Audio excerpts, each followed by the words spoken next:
Mahal na Emre, may nais akong idulog sa inyo.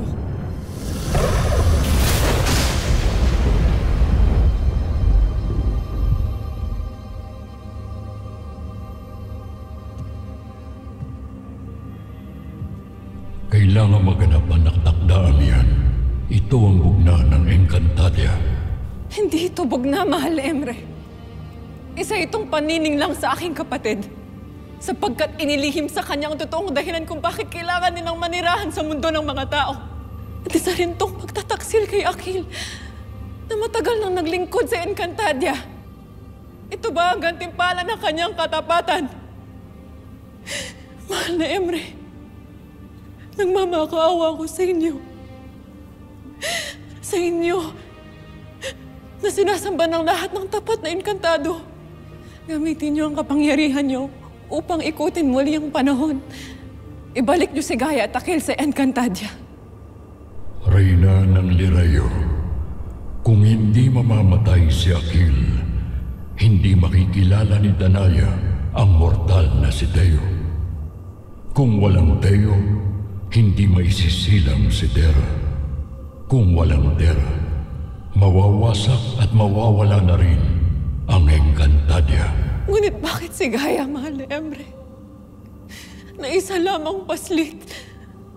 May pagkakataon pa tayo upang iligtas siya, mahal na Emre.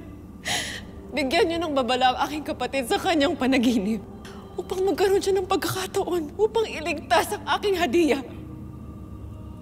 Amihan, marupok ang buhay, tao man o hindi. Ang daigdig ay hindi rin laging makatarungan. Mamamatay si Gaia dahil hindi laging sapat ang pag-ibig para magligtas ng buhay. Ang kaibahan lamang, may saysay ang kanyang kamatayan. Ano ang saysay nito, mahal na Emre? Ang pagkamatay ng anak ay bangungot ng bawat ina.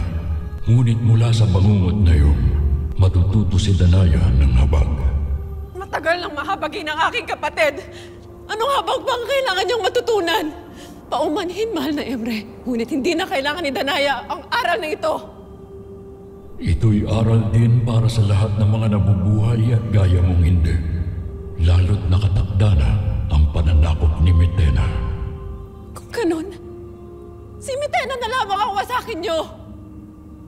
Dagundungin mo ng apoy at kidlat ang kanyang iftre. Kung kaya niyong isakripisyo ang aking mga kadugo para sa balansing sinasabi niyo, bakit hindi na lang si Mitena? Ang inyong mga ninuno ang humubog sa kanyang galit, Amihan. Itinanim ni Memel ang mga tinik na sumugat sa puso ni Mitena. Ngayon, hinihiling mong sunugin ko ang hardin na diniligan ng sarili ninyong dugo. Isa po ba itong parusa sa mga kasalanan ng aming ninunong mga Encantado na si Memen at Ornia? Hindi parusa kundi ang bunga. Ito ang unang aral sa kabanalan, Amihan. Kahit ang nag-iisa at pinakamakapangyarihang Diyos at maging ang mga bathala dito sa lupa ay hindi rin kayang bawiin ang magiging bunga sa bawat pasya ng mga nilalang. Kahangang-hangang karunungan. Hindi niyo pala kayang pigilan ang kalupitan ng inyong mga nilalang. Hindi kalupitan kundi kalayaan. Wala kaming laban sa kalayaang pinagkaloob sa lahat. Maging si Mitena ay may aral na kinakailangang matutunan. Yan ang ikalawang turo sa kabanalan. Ang pagpapahalaga sa napakabigat na karapatan ng lahat ng mga nilalang sa kanilang kasarinlan. Ano pa ang magaganap sa sandaling magtagumpay si Mitena? Hindi lamang sina Akil at Gaia ang mag-aalay ng buhay.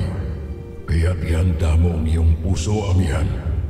Hindi pa tapos ang mga panaghoy at pagdurusa.